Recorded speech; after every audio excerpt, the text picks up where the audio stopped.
Welcome to City Cinematheque, where the art and pleasure of the movies are the subject of serious discussion. I'm your host, Jerry Carlson, and I teach film studies at the City College of the City University of New York. Today, we continue our series, Post-War Anxiety, American Film 1945 to 1950. Our film today, the 1949 production Thieves Highway, directed by Jules Dassin and starring Richard Conte. This is a story of a returning veteran and how he finds out what's really happening in the trucking industry that his father has been a part of. It's a revenge story, and it's a story shot on location in Northern California. There's a lot to talk about here, and we'll be doing that right after the screening. Joining us once again on City Cinematheque will be a noted expert on American film history, particularly the immediate post-war era, James Deustsch. Now, take this journey into the world of produce and trucking in Thieves Highway. Welcome back to City Cinematheque. I hope you've enjoyed this extraordinary film from 1949. It gives us a really candid, on-location view of the trucking and produce industry at that time, and gives a particular image, I think a pretty disturbing one in a lot of ways, of post-war America. There's a lot to dig into about this film, and it's a pleasure to welcome back to City Cinematheque a longtime friend, a scholar of American cinema who a number of years ago, we won't say how many, wrote a dissertation on the returning veteran in American cinema. Most recently, Jim Deustsch has been working in a number of capacities at the Smithsonian Institution, as well as keeping himself alive as an instructor in American cinema at George Washington University, and giving conference papers about things about American culture and American film. Welcome back, Jim. Yeah, thank you, Jerry. I'm delighted to be back at City Cinematheque. Good, good.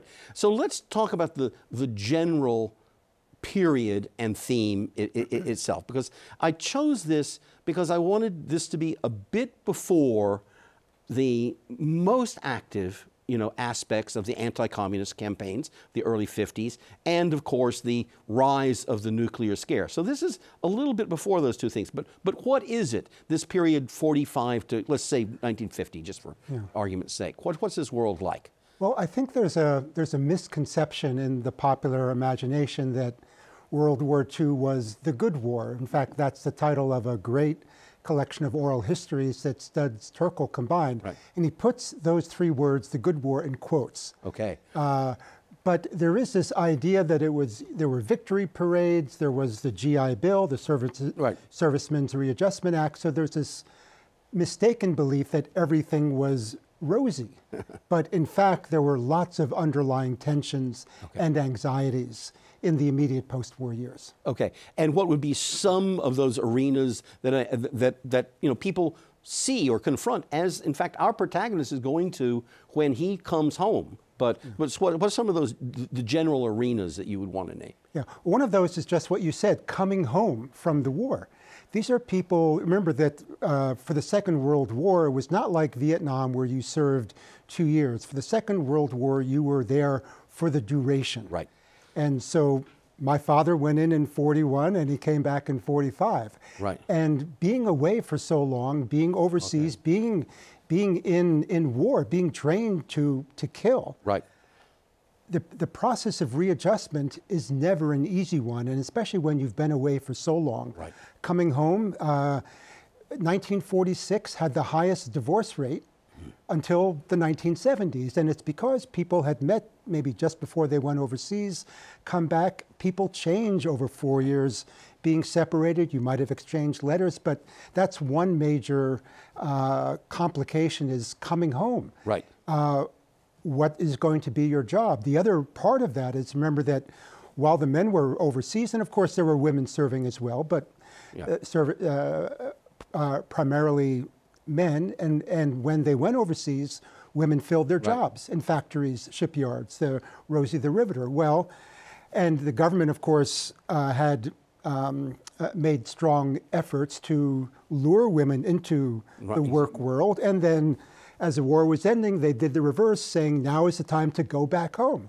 Well, a lot of women did not want to go back home. They had a taste of earning really good wages, of doing productive work in shipyards, factories, offices. And when the men come back, well, there's not room for both. Right. So something's got to give. So that's a really strong underlying tension of sort of the gender roles. Also, race relations. The Army, I mean, well, all the armed forces were strictly segregated during World War II. We forget that sometimes. Some of the TV shows about World War II show integrated units, which was never the case. Right. Now, President Harry Truman desegregated the armed forces in 1948, but there's still That's 1948. That's not 1944. Exactly. Yeah. Exactly. And then what you refer to of moving from the hot war to the Cold War. Right. And especially, the U.S. used atomic weapons on Japan. The Soviet Union did not have atomic weapons then, but they quickly developed. And then there was this fear that there would be a new World War, World War III, and it would be over in a matter of minutes. You and I are of an age set that we can remember, I suspect in elementary school, the drills of getting under our desk to protect ourselves. And covering the backs of our heads. I just have to stay with that for a second. I suspect you were also taken into an audio-visual room and shown a 16 millimeter about what this would all be like. And what was always interesting to me as a 7 or 8 year old was the devastation was so total that going by, I said, why am I getting under the desk? I'm about to become dust. So I don't quite understand. And put those hands behind your neck. But the point was that all of these things, it's not one of these things. Exactly. Thank you for that. These are all things that are colliding and interweaving with one another at the same time. Exactly. Yeah. And I think what's interesting to me to direct us a little bit into the film is that the film begins, the first 5 minutes, maybe not even 5 minutes, begin with that mythological version. I mean, even with hear that singing, that's my pop, okay? And it's a modest suburban home, etc., but it is the American single-family home that has been, bought presumably, by the immigrants whose son is now a real American who's come back from, and he's brought presents. Everything is perfect after the war for the first 3 minutes of the film. Yes. Right.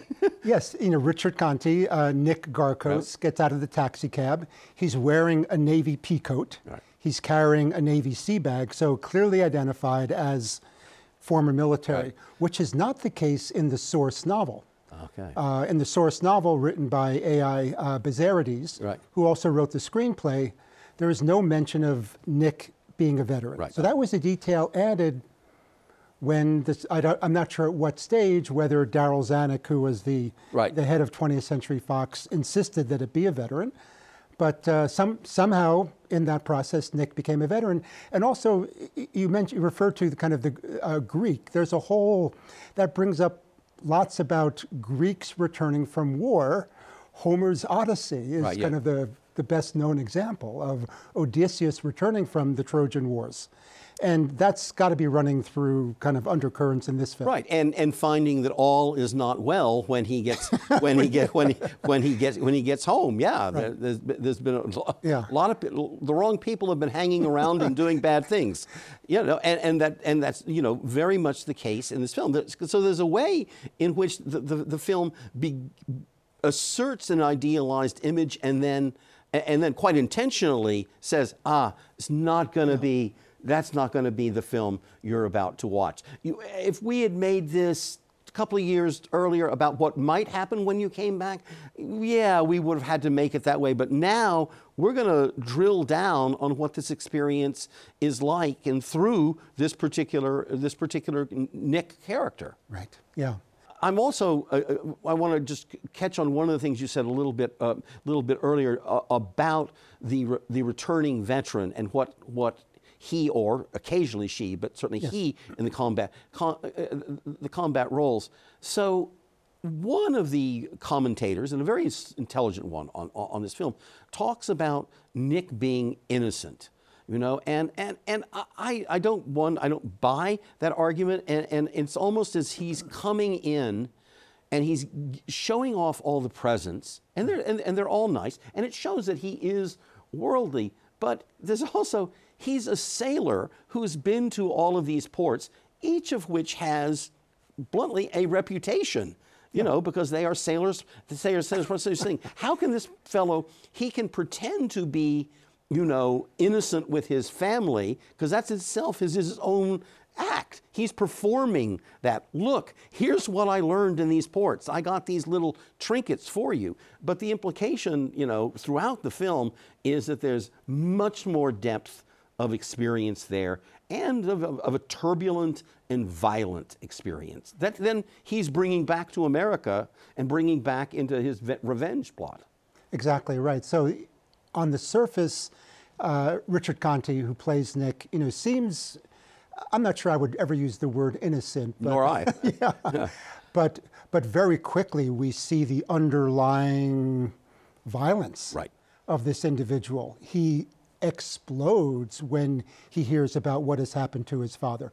Also, just one thing about the novel, and when he returns in the novel, his father has died, has already died, I think a couple of weeks earlier. But again, he's not a veteran, but his father has died, and there's this clash with his mother about the aftermath of his father's death.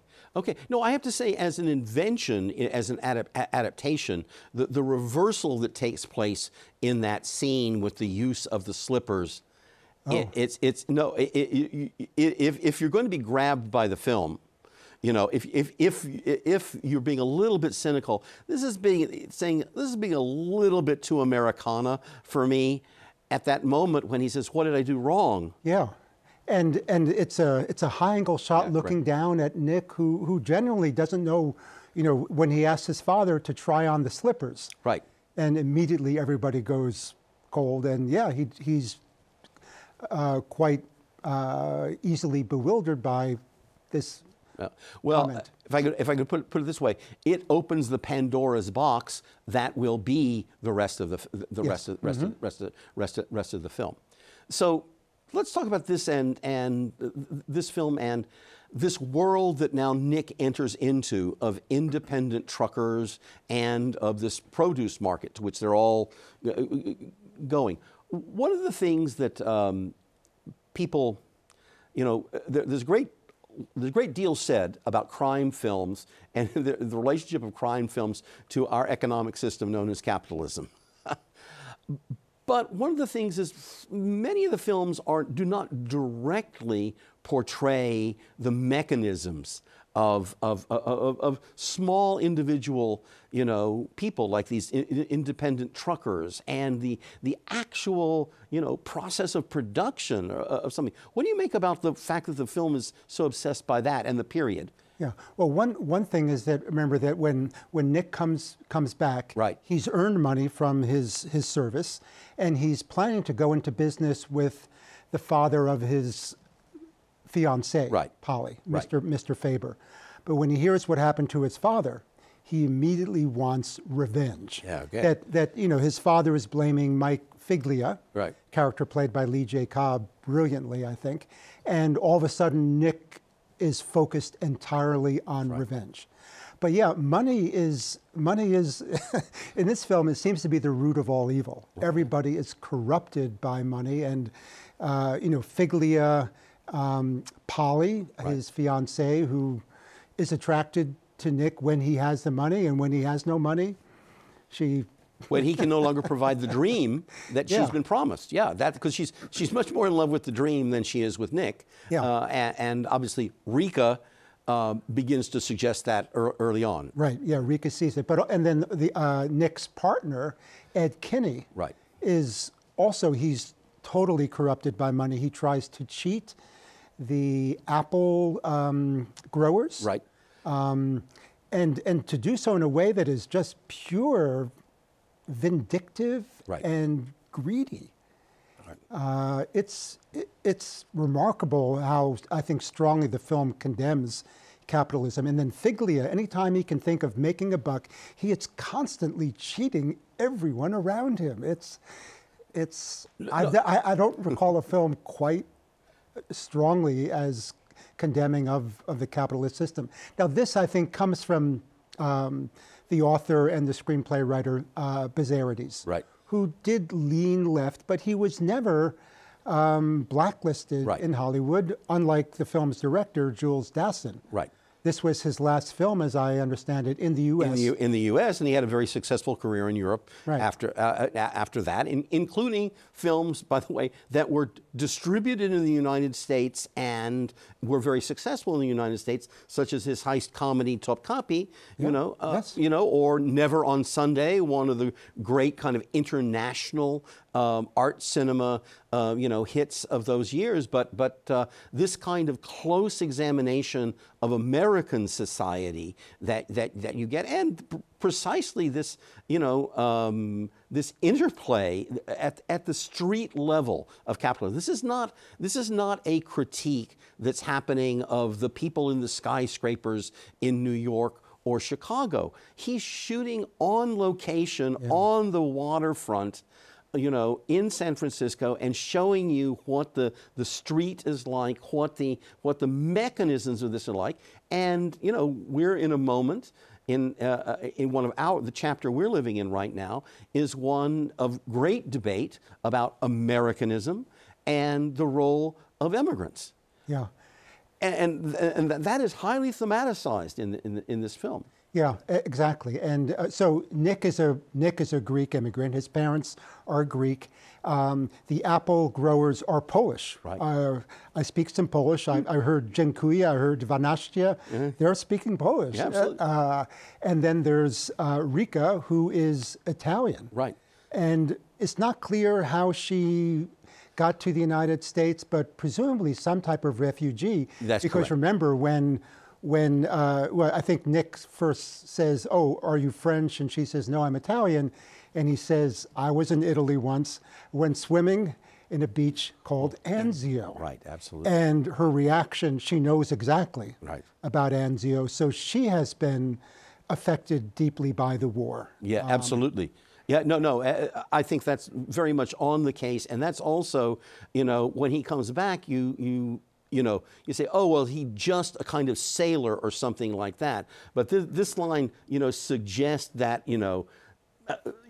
awful but necessary direct engagement with the worst aspects of killing and warfare. Yeah, absolutely. And he doesn't make exactly a joke of it, but he knows how to refer to it to somebody who can interpret his coded language, in the right way, and she does, and we see it in her face. We see it, and that's, I think, it's very interesting because that's the way in which their relationship is built so fast because of perhaps this connection of things that they understand that in the bright world that we first see of the Fresno working class suburb is the unspoken. Exactly. This is where you give gifts, not when you talk about what it was like landing in Anzio. Yeah, and this is what other scholars have referred to as the noir underworld, that they quickly enter from those first sunny scenes in Fresno. Yeah, and especially on the driving the truck on the highway. Those are very dark scenes. Absolutely, and shooting night for night. It's no, it's very powerful stuff, and one should, again, give credit to director and screenwriter for the way in which they masterfully use the cross-cutting, between the development of what's happening to Nick and then, the ticking clock of whether he's going to get there, for multiple reasons, but with his part of it, but also to kind of save Nick in certain kinds of ways, and it's part of the darkness of the film. He doesn't make it. Right. Yeah, and also the cinematographer Norbert Brodin, who looked up, he has like 135 film credits, including House on 92nd Street, which was another of these documentary style, shooting on location. And Fox was one of the studios that I think was shooting much more on location than MGM for instance, or Paramount. Right, and with Henry Hathaway as the person really leading that, and I'm happy to say that we've screened in this series called North Side 777, which, again, speaking of things Polish, I mean, has the Polish language in it because it shoots on location and in the Polish neighborhoods of Chicago. In that, one of my other guests on this series, the scholar Susan Delson, has I think coined a phrase which I very much like of this particular thread as docu-noir. Yeah, I like. Yeah, okay. I'll go for that because they'll use something like the cross-cutting or the canted angles, etc. But with the sense that this is not. This is the uncanny that's coming out of something grounded in the real. That we know that because of the nature of the documentary style, photography. Now, it's not just documentary; it's docu-noir. It's inflected or accented in a particular kind of way. But it's grounded, and we get that, and we have that incredible scene of his crash. What do you make of that? Of Ed's crash. Ed's crash, yes. Yeah. Well, before talking about that, you mentioned the angles, and yeah, that's a key part of the film, which I think is done very subtly. Yeah. Because in the opening scenes, it's pretty much flat lighting, lots of fill lighting, and then as they enter the road and driving, and especially the scene where Nick is trying to repair the flat under the truck, everything is slightly askew. Yeah, absolutely. And as viewers, we may not notice it the first time, but it creates a sense of unease. Correct. When things are a little bit off kilter. And I think it's brilliant the way that Dassin and Norbert Brodin introduce that. But yes, the crash. That, Ed has been driving this beat-up truck where, things have been falling apart. We see him wiring the universal and the people who are following him, Pete and Slob, the Jack Oakey character, keep saying that truck's going to fall apart any minute. And then as Ed has ascended the hill and then starts to descend, everything falls apart. And boy, I've watched that shot of the truck rolling down the hill several times. It's amazing. There's no special effects. Yeah, exactly. That is a real truck rolling down a hill. But for me, the most beautiful and poignant part is then to see the apples that have fallen off the truck, apples in boxes, also roll down the hill. It's just a brilliant touch. And then Pete, who's one of the truckers who had been there, after we see the truck explode in flames, what does Pete do? He zips up his jacket. He's not cold because there's a fire, 30 feet away, but it's a way of, there's this chill that has come over. He has to shelter himself from the effect of. Exactly. It's just I don't know if this was in the script or if the actor, I think it's Joseph Pevney, I think who plays Pete, or whether Dassin had this touch, but it's a beautiful, subtle touch to show how. Well, and also it is a great scene cinematically, and from the production point of view, say we got to get this right the first time. Exactly. There's no second take. There's no second take. It's like the famous burning bridge in Keaton's The General. The General, right? We can only do this one. You can only do this one once. But also, it's an incredibly emblematic scene because one of the, I would say, investigative aspects of this is the immediate post-war era is one of a prosperity, a building of the middle class, and the availability of goods that were not available, which includes foodstuffs. Yeah, absolutely. And this delivery of the apples to the market, because there's now a market and people will go for them, becomes a driving metaphor, as it were, through this. And so then for this to have this collapse of the truck, and then for the product itself to be spread across there, in many ways summarizes the violence of the entire enterprise that the film is trying to demonstrate. Yeah, and also one telling detail that is not in the novel is what kinds of apples are these? Golden delicious. Yeah. That's not in the novel. And of course, it brings up all sorts of Greek mythology of, Jason and the golden fleece, or there are golden apples in Greek mythology. It's a wonderful detail that Bezzerides introduced, or somebody introduced for the film. Well, and that's the way in which when we talk about filmmaking, films are made multiple times because it is, it is a collective process in all kinds of ways. Yeah. And the point is that it is the better choice in the film for that, and they had the opportunity to do it, and there's a patterning of that. It becomes a patterned motif across the film with its literal climax in that. But then that, of course, leads. We should talk briefly about the difficulties of the ending of the film, because when they go back and get the apples, then we have the confrontation in that. So there's so many virtues in this film. We cannot include the last two scenes in those virtues. We cannot. So what do you think is going on there? We've got just about a minute left, so just quickly. Well, it's the Production Code Administration. That all films produced by major studios were subject to approval by the PCA, headed by Joseph Breen, who had been there since 1934. He retired in 1954, so the Breen office would have been saying, look, this film is edgy, you're going to have to correct it somehow. And so we get the correction of the police officers' morale. You can't do this. We should be doing this. And you get the snuggle in the truck.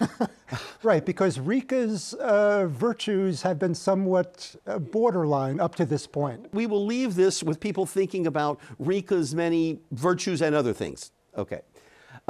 So if you've enjoyed our discussion here on City Cinematheque today, I hope you're going to be joining us in the future as we're talking about other things. How would you find out about that? A good way to do it is by visiting our website, www.tv.cuny.edu. There you're going to find information about the programming of City Cinematheque, as well as the programming across CUNY TV. I also want to mention that we're streaming these days, and on that website you'll find our app, so you can join us by streaming. So, once again, www.tv.cuny.edu. Jim, thank you for a lively and informative discussion. A lot more to be said, and I hope our spectators at home continue talking about this film, because there's a lot more to be said. But look forward to our next discussion. Likewise. Okay, great. And thank you for joining us here today on City Cinematheque.